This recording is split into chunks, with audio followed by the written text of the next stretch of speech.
त्र्यम्बकं यजामहे सुगन्धिं पुष्टिवर्धनम् उर्वारुकमिव बन्धनात् मृत्युर्मुक्षीयमामः। हरि ओम नमः शिवाय। धीरे धीरे सत्यम शिवम सुंदरम अर्थात भगवान शिवंकर उपासना दिवस पाखे आसुची। शैव पीठ मानकरे सेटिकी चलचंचल देखा जाउची।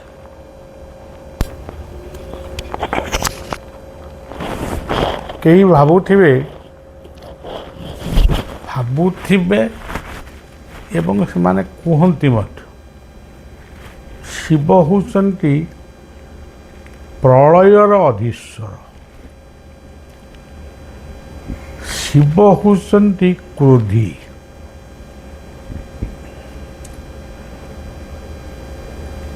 एमती सब केतक कथा सब लोक कथारे आमे शुणु, किंतु शिव होचंती ज्ञानमय, से विद्यादाता, व्याकरण सिद्धि, से जोगेश्वर जोगी मठ।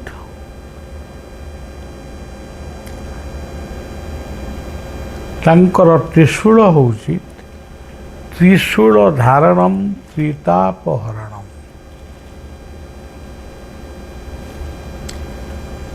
यही भाव से होचंती महिमा विमंडित से भगवान। से जन्मदाता ब्रह्मा, से होचंती पालनकर्ता विष्णु, से होचंती आमर कर्मानुसारे आमको पुणी जन्म दियंती, से होचंती शिव। जिए ब्रह्मा से विष्णु, से होचंती शिव। तांकरी अंश होचंती गणेश, गणेश मध्य शिव। तांकरी अंश होचंती कार्तिक, कार्तिक मध्य शिव। तांको कार्तिकेश्वर बोली कहा जाए।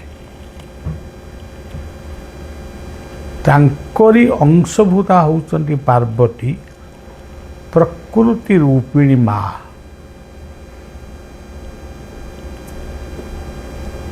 तेणु शिव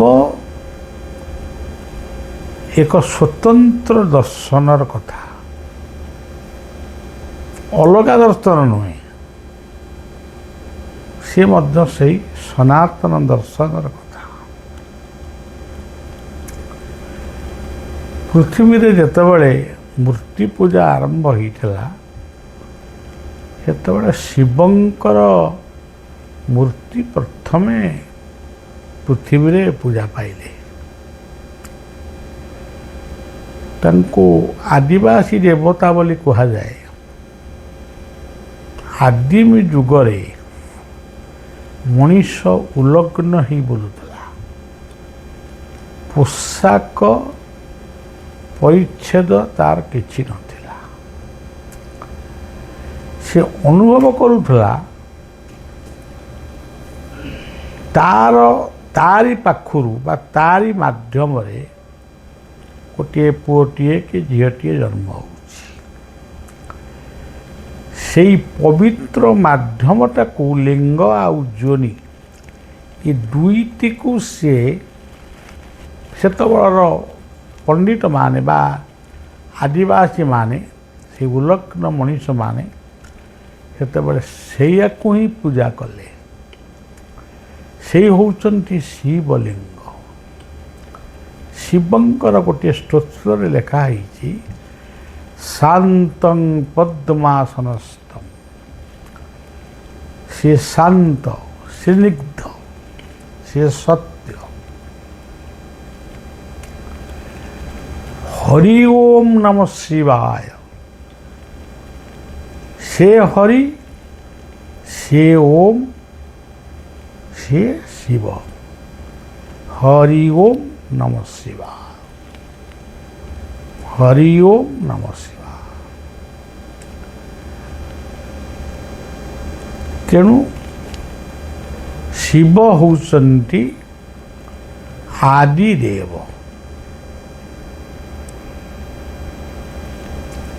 ଯେତେବେଳେ ଆଦିବାସୀମାନଙ୍କ ସମୟରେ ସେମାନେ ଅଗ୍ନି ପୂଜା କରୁଥିଲେ, ସମୁଦ୍ରକୁ ପୂଜା କରୁଥିଲେ, ଶାଳ ଗଛକୁ ପୂଜା କରୁଥିଲେ, କରମା ଗଛକୁ ପୂଜା କରୁଥିଲେ, ଏସବୁ ପୂଜା ସେ କରୁଥିଲେ। ଜାତି ପ୍ରଥାଟା ପ୍ରଥମରୁ ସୃଷ୍ଟି ହେଇନଥିଲା। ସମାଜର ଶୃଙ୍ଖଳା ପାଇଁ ଗୋଟେ ଜାତିବାଦ ସୃଷ୍ଟି ହେଲା। ତୁମେ ଦେବତାମାନଙ୍କୁ ଭଲ ପାଉଛ, ସେଇ ଦେବତାମାନଙ୍କ ପୂଜାରେ ଜୀବନ ଅତିବାହିତ କର, ତୁମକୁ ବ୍ରାହ୍ମଣ ବୋଲି କୁହାହେଲା। ତୁମେ ଦେଶପ୍ରେମୀ, ଦେଶର ଶତ୍ରୁକୁ ସେତେବେଳେ ସବୁ ଦଳ ଦଳ ହେଇକିରି ଏମାନେ ଯାଯାବର ଜୀବନଯାପନ କରୁଥିଲେ। ଶତ୍ରୁମାନଙ୍କ କବଳରୁ ରକ୍ଷା ପାଇବା ପାଇଁ ହେଲେ ତୁମେ କ୍ଷତ୍ରିୟ ହୁଅ, ତୁମେ ଏ କ୍ଷେତ୍ରକୁ ରକ୍ଷା କର। ତମେ କୃଷି, ଗୋରକ୍ଷ, ବାଣିଜ୍ୟ ଆଦି କରି ସଂସାରକୁ ସୁଷମ ଖାଦ୍ୟ, ସୁଷମ ପାନୀୟ, ଶସ୍ୟ ତମେ ସମାଜକୁ ଦିଅ। ଇଏ ତିନୋଟି ପରେ ଶୂଦ୍ର କିଏ? ସେ ହେଉଛନ୍ତି ପିତୃମାତୃ ସେବକ, ରାଷ୍ଟ୍ର ସେବକ, ସମାଜ ସେବକ। ଯେଉଁମାନେ କବି ଆମର କୁହାଯାଇଛି ଶୂଦ୍ରମୁନି ଶାରଳା ଦାସ, ତା ଅର୍ଥ କ'ଣ? ସେବକ। ପରବର୍ତ୍ତୀ ସମୟରେ ଇଏ ଚାରୋଟି ଜାତି ଇଏଙ୍କର ମିଳିମିଶି ଚଳିଥିବା ବେଳେ ପୁଣି ଗୋଟେ ଦଳ କେଉଁଠୁ ଆସି ପହଞ୍ଚିଲେ। ତାଙ୍କ ପାଖରେ ରହିବା ପାଇଁ ଇଚ୍ଛା କଲେ। ଏମାନେ ସେତେବେଳେ ଉଲଗ୍ନ ଥିଲେ। ସେତେବେଳକୁ ସେ ବସ୍ତ୍ର ବୋଲେ ଏଇ ଯେଉଁ ଗଛ ବୃକ୍ଷର ପତ୍ର ଫତ୍ର ଡାଳରେ ନିଜର ଲଜ୍ଜା ନିବାରଣ କରୁଛନ୍ତି। ଖାଦ୍ୟପେୟ ଟିକେ ଉନ୍ନତ ଆଡ଼କୁ ଗଲାଣି। ତାପରେ ସେମାନେ ଆସି ପହଞ୍ଚିଲେ। କିନ୍ତୁ ତାଙ୍କ ଖାଦ୍ୟପେୟ, ତାଙ୍କର ପରିପାଟି ପୋଷାକ ପରିଚ୍ଛଦ ସେଇ ଥିଲା ପୂର୍ବ ଭଳି। ଏମାନେ ଯେତେବେଳେ ସଂସ୍କାର ଆଡ଼କୁ ଆସିଲେଣି, ତାଙ୍କୁ ଏମାନେ ଗୋଟେ ଘୂଣ୍ୟ ଚକ୍ଷୁରେ ଦେଖିଲେ। ଯଦି ତାଙ୍କ ଭିତରେ ଯୁଦ୍ଧ ବି ହେଲା, ଯୁଦ୍ଧରେ କିଏ ହାରିଲା କିଏ ଜିତିଲା, ଯଦି କମ୍ପ୍ରମାଇଜ୍ ବି ହେଲା, ଯେଉଁଠି ଯିଏ ହାରିଲା କି ଜିତିଲା, ଯଦି ତୁମେ ଆମ ସାଙ୍ଗରେ ରହିବ, ତୁମେ ଆମର ଏଇ ବସ୍ତିର ବାହାରେ ରହିବ। ସେଇ ଯେଉଁ ବାହାରେ ସବୁ ରହିଲେ, ତାଙ୍କ ଖାଦ୍ୟପେୟକୁ ଏମାନେ ପସନ୍ଦ କଲେ ନାହିଁ, ତାଙ୍କ ପୋଷାକ ପରିଚ୍ଛଦକୁ ଗ୍ରହଣ କଲେ ନାହିଁ। ବ୍ରାହ୍ମଣ, କ୍ଷତ୍ରିୟ, ବୈଶ୍ୟ, ଶୂଦ୍ର ଆଦି ମାନବ ଜାତି ସେମାନଙ୍କୁ ମାନବ ବୋଲି ଗ୍ରହଣ କଲା, କିନ୍ତୁ ତାଙ୍କ ଭିତରେ ସେଇ ମାନବିକତା ଉଦୟ ହେଲାନି ଯେ ସେମାନେ ମଧ୍ୟ ମଣିଷ। ତାଙ୍କୁ ଘୂଣ୍ୟ ଚକ୍ଷୁରେ ଦେଖିଲା। କିନ୍ତୁ ପ୍ରକୃତ ଘୂଣ୍ୟ ଇଏ ଶବ୍ଦ ଆମେ ହିଁ ସୃଷ୍ଟି କରିଛୁ। କିଛି ଘୃଣା କିଛି ନାହିଁ। ମୁଁ ଆପଣମାନଙ୍କୁ ଗୋଟିଏ କଥା କହୁଛି, ମାନେ ଗୋଟିଏ କଥା ଆପଣଙ୍କୁ କହୁଛି।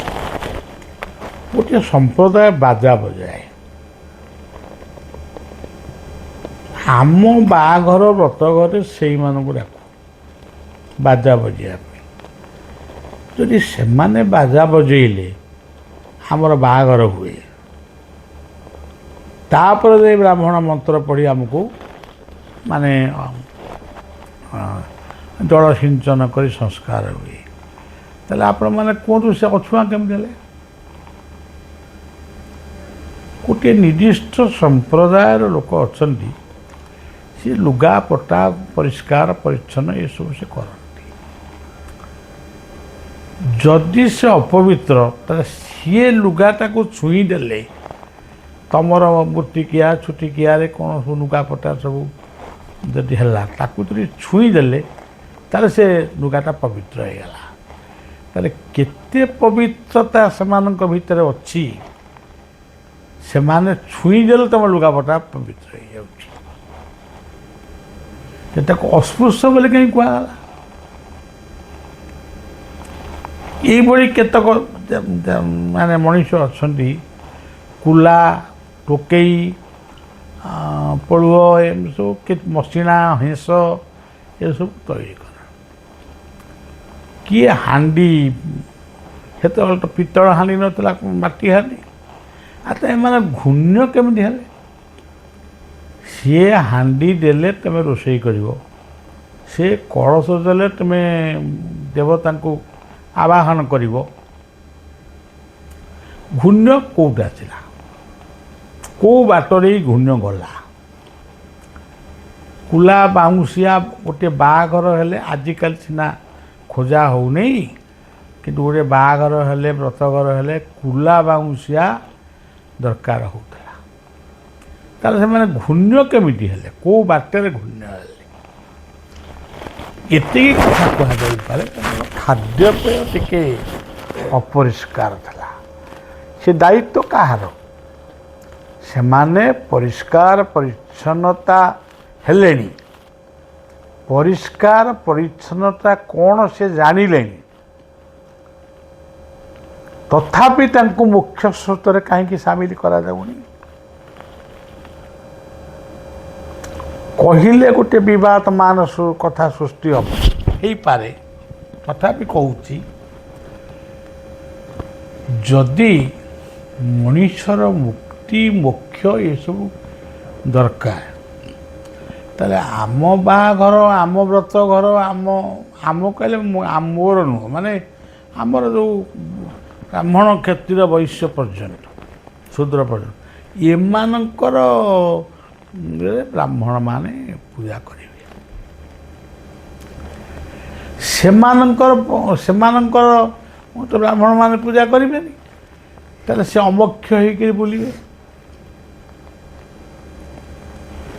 ଆବଶ୍ୟକ ବେଳେ ତମ କାମରେ ସେ ଲାଗିବେ, କିନ୍ତୁ ତାଙ୍କ ଘରକୁ ଆମେ ଯିବାନି। এইটা କେତେ ଦୂର ଯୁକ୍ତିଯୁକ୍ତ? ଯେତେବେଳେ ଆମେ ତାଙ୍କୁ ଘୃଣା କଲୁ, ସେ କ'ଣ କଲେ? ସିଏ ବି ଆମକୁ ଘୃଣା କଲେ। ଘୃଣା କରୁ କରୁ ଧର୍ମାନ୍ତୀକରଣ ଆରମ୍ଭ ହେଲାଣି। ଅନେକ ସେ ସମ୍ପ୍ରଦାୟ ଲୋକମାନେ ଧର୍ମ ଛାଡ଼ି ପଳାଉଛନ୍ତି। ତାହେଲେ ଘୂର୍ଣ୍ଣିତ ଜାତି ପ୍ରଥାକୁ ଧରିବା ନା ଧର୍ମକୁ ରକ୍ଷା କରିବା? ଏହା ପ୍ରତ୍ୟେକ ସାଧୁ ସନ୍ଥ ବ୍ରାହ୍ମଣ ବା ଯେଉଁମାନେ ଶିକ୍ଷାବିତ୍, ଆଜି ସେମାନେ ଏକଥାକୁ ଚିନ୍ତା କରନ୍ତୁ। ଶିଶୁ ଅନନ୍ତଙ୍କ ପୀଠରେ ସେମାନେ ନାମ କରନ୍ତି, ତାଙ୍କ ସେବକ, ତାଙ୍କ ଜାତିର ଗୋଟେ ବ୍ରାହ୍ମଣ ଅଛି, ସେଇ ପୂଜା କରେ, ତାଙ୍କୁ ମଧ୍ୟ ଆମେ ସମ୍ମାନ ପ୍ରଦର୍ଶନ କରୁ। କାହିଁ ଆମର ତ କିଛି ଅପବିତ୍ର ବୋଲି ମନେ ହେଉନି। ତାପରେ ଗୋଟିଏ ସମୟରେ ମୋ ମୁଣ୍ଡଟା ଟିକେ ବିପ୍ଳବୀ ମୁଣ୍ଡ। ତେଣୁ ମୁଁ ନିଜେ ଏବେ ଗୋଟେ କହିଲି ଗୋଟେ ସଭାରେ କେଉଁଠି, ଯେ ଆମର ବ୍ରାହ୍ମଣ ମାନେ ଆମ କହିଲେ ମୁଁ ନୁହଁ, ମାନେ ଆମର କରଣ ଖଣ୍ଡାୟତ ଏଇସବୁ କଥା ତାଙ୍କର ଯଦି ବ୍ରାହ୍ମଣ ମାନେ ଯିବେନି, ତାହେଲେ ଆମର ଏଇ ଜାତି ଗୁଡ଼ାକୁ ରହିଲେ ଏମାନେ ବି ଗୋଟେ ଗୋଟେ ବ୍ରାହ୍ମଣ ସ୍ଥିର କରନ୍ତୁ, ତାଙ୍କୁ ସେ ଆସନ୍ତୁ, କିଏ ତା ଭିତରେ ବ୍ରାହ୍ମଣ ହେବେ। ବ୍ରାହ୍ମଣ ଜାତି ମାନେ ବ୍ରାହ୍ମଣ କହିଲେ ବ୍ରାହ୍ମଣ ଜାତି ନୁହଁ, ମାନେ କିଏ ଦେବ ପୂଜା ବିବାହ ବ୍ରତାଦି କରିବେ ତାଙ୍କୁ ଡାକ, ଆମେ ତାଙ୍କୁ ଟ୍ରେନିଂ ଦେବା, ଏଇ ମନ୍ତ୍ରରେ ପୂଜା କର, ଏଇ ମନ୍ତ୍ରରେ ଅଙ୍ଗ ଶୁଦ୍ଧି ଭୂତ ଶୁଦ୍ଧି କର। ତାହେଲେ ଯେତେବେଳେ ବ୍ରାହ୍ମଣମାନେ ଆମର କଲେ କରିବେ, ଯଦି ନ କରିବେ ଆମେ ଆମ ବ୍ରାହ୍ମଣଙ୍କୁ ନେଇକି କରିବୁ। ଆଜି ଦେବତା ମନ୍ଦିର ଗଢ଼ି ଉଠୁଛି, ଆଜି ଶିକ୍ଷାବିତ ଦେଶ ଜଙ୍ଗଲଟିଏ ସୃଷ୍ଟି କରିପାରୁନି, ଗଛ 10ଟା ଲଗେଇ ପାରୁନି, କିନ୍ତୁ ଅଳିଆ ଗଦା ସୃଷ୍ଟି କରୁଛି। ଅଳିଆ ଗଦା ନିଜେ କିନ୍ତୁ ଧୋବଧାଉଳିଆ ପୋଷାକ ପିନ୍ଧୁଛି। ଆଚ୍ଛା, ଏତେ ମନ୍ଦିର, ଆରେ ହନୁମାନ ମନ୍ଦିର, ଶନି ମନ୍ଦିର, ସନ୍ତୋଷୀ ମନ୍ଦିର, ସବୁ ମନ୍ଦିର ପୂଜା କରିବ କିଏ ନା ବ୍ରାହ୍ମଣ। ସେ କେଉଁଠୁ ଆସିବେ? ବ୍ରାହ୍ମଣମାନେ ତ ସବୁ ତାଙ୍କର ଚାକିରି ବାକିରି କଲେ, କାହିଁକିନା ଯଜମାନ ମାନେ ଯେତିକି ସମ୍ମାନ ଦେବା କଥା ବ୍ରାହ୍ମଣକୁ ସେତିକି ମଧ୍ୟ ସେ ଦେଇପାରନ୍ତିନି। ସେ ବ୍ରାହ୍ମଣ କୁଆଡ଼େ ଗଲା, ଇଏ କଥାରେ କାହିଁ କିଏ ଓ ବୋଲି କହିବ। ବ୍ରାହ୍ମଣ ଯଦି କହିବ ଏତିକି କ'ଣ ଦେଉ, ହଁ ନେଲେନି ନନେଲେ ନାହିଁ, ତମ ଦରମା ଆସି ଲକ୍ଷେ ହେଲାଣି, ଗୋଟେ ବ୍ରାହ୍ମଣର ପୂଜା ଦରମା 3000 ହେଲା କି 1000 ହେଲା, ତାକୁ ତୁମେ କୁଣ୍ଠାପତ କାହିଁ କରୁଛ? ତେଣୁ ବ୍ରାହ୍ମଣ ପିଲାମାନେ କହିଲେ ଆମେ ଆଉ ସେ ଚୂଡ଼ା ଦହି ଖାଇବୁନି କି କୁଆଡ଼େ ଯିବୁନି, ଆମେ ଚାକିରି ବାକିରି କରିବୁ। ତାଙ୍କର ପାଠଶାଠ ପରେ ଚାକିରି ବାକିରି କଲେ। ଏଇସବୁ କଥା ବର୍ତ୍ତମାନ ସବୁ ଚାଲିଛି। ପ୍ରଶ୍ନ ଉଠୁଛି, ଏଇଭଳି ଘୂର୍ଣ୍ଣିତ ମନୋଭାବ ରଖିବା ନା ସମସ୍ତେ ମିଳିମିଶି ଚଳିବା? ଓଡ଼ିଆ, ଆମେ ଓଡ଼ିଆରେ କହୁଛୁ, ଓଡ଼ିଆ କଥାଟା କହିବା। ଆମେ ମାର୍ଗଶିର ମାସରେ ଲକ୍ଷ୍ମୀ ପୂଜା କରୁଛୁ ଗୁରୁବାରେ। ସେ ଲକ୍ଷ୍ମୀ ପୂଜା ବହିରେ କ'ଣ ଲେଖା ହେଇଛି? ଚାଣ୍ଡାଳୁ ବ୍ରାହ୍ମଣ ଠାରୁ ଚାଣ୍ଡାଳ ପର୍ଯ୍ୟନ୍ତ ସମସ୍ତେ ମିଳିମିଶି ଖାଇବେ। ଲକ୍ଷ୍ମୀ ମାନେ ଗୋଟେ ସର୍ତ୍ତ ରଖିଲେ। ତାହେଲେ ଯଦି ତା ନ କରିବା, ତାହେଲେ ଆମେ ସେ ବହିଟା ପଢ଼ିବା କାହିଁକି? ଶ୍ରୀଜା ଚାଣ୍ଡାଳୀ ଘରକୁ ଲକ୍ଷ୍ମୀ ଗଲେ, ଆଉ କ'ଣ ବ୍ରାହ୍ମଣ କେହି ନଥିଲେ?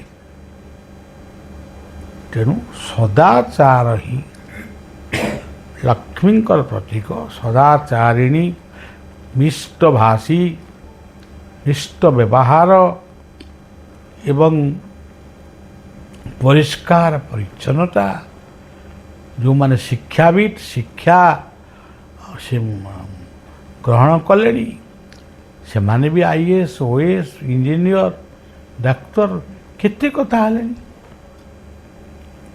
ତାହେଲେ ତମେ ତାକୁ ପୁରୁଣା କଥାକୁ ଧରିକିରି ବଇଛ, କିନ୍ତୁ ସେଇ ଲୋକଙ୍କ ଭିତରୁ ଯଦି ଜଣେ ମନ୍ତ୍ରୀ ହେଲେ କିମ୍ବା କଲେକ୍ଟର ହେଲେ କିମ୍ବା IAS ଏମିତି ସବୁ ହେଲେ, ସେ ଯେତେବେଳେ ଆସିବେ, ସିଏ ଚା ଜଳଖିଆ ତାଙ୍କୁ ଖାଇବାକୁ ଦିଆଯିବ। ସିଏ କେଉଁଦିନ ନେଇକି ତାଙ୍କ ହାତରେ ଏ ଚା ଗ୍ଲାସ୍ ଧୋଇଲେ? ତମେ ହିଁ ଧୋଇଛ। ମୁଁ ଶହ ଜାଗାରେ ଦେଖିଛି। ମୁଁ ବସିକିରି ଭାବେ, କହିଲେ ଆରେ ଇଏ ତ କ'ଣ, ତେଣୁ ସେ ପ୍ରାୟ ଶୂଦ୍ର ଘରେ ଜନ୍ମ ହେଇଛି।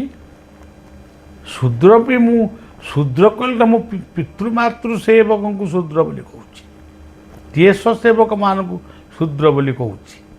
କିନ୍ତୁ ଅସ୍ପୃଶ୍ୟ ବୋଲି ଯେଉଁ ଆପଣମାନେ ଭାବୁଛନ୍ତି, ସେଇ ଅସ୍ପୃଶ୍ୟ ଲୋକ କଲେକ୍ଟର ହେଇ ଆସିଛନ୍ତି, ମନ୍ତ୍ରୀ ହେଇ ଆସିଛନ୍ତି, ବିଧାୟକ ହେଇ ଆସିଛନ୍ତି, ସେତେବେଳେ ତାଙ୍କ ବାସନ ବା ଖାଇବା ବାସନ ତାକୁ ତମେ ସବୁ ସଫା କରୁଛ କେମିତି ସଫା କରୁଛ?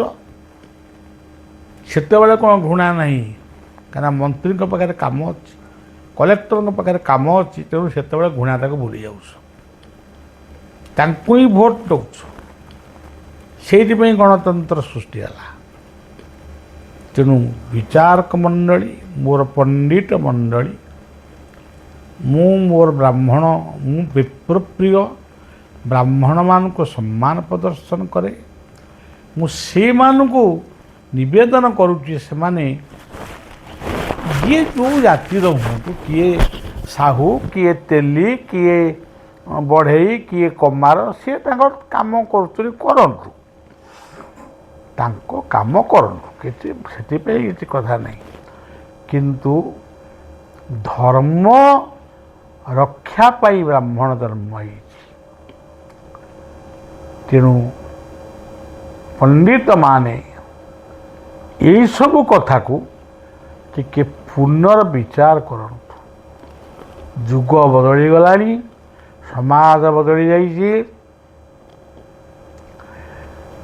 ମଣିଷର ମନୋବୃତ୍ତି ବଦଳି ଯାଇଛି, ସମସ୍ତଙ୍କର ଆତ୍ମସମ୍ମାନ ରହିଛି। ଝିଅମାନେ ଆଜି ପାଠ ପଢ଼ିଲେଣି। ଏସବୁ କଥାକୁ ନେଇ ବଳିଆର ଇଏ ଗୋଟିଏ ନିବେଦନ। ଯଦି ଆ ଭିତରେ କିଛି ପ୍ରଶ୍ନବାଚୀ ଥାଏ, ଆପଣମାନେ ହୁଏତ ମୋତେ ଗାଳି ଦେଇପାରନ୍ତି ବା ପ୍ରଶଂସା କରିପାରନ୍ତି। ମୁଁ ପ୍ରଶଂସା ପାଇବାକୁ ଏକଥା କହୁନି କି ଗାଳି ଖାଇବାକୁ ବରଂ କହୁଛି। ତେଣୁ ସମାଜକୁ ବଦଳେଇବା ହେଉଛି ଆମର ଧର୍ମ, ମାନବ ଧର୍ମ।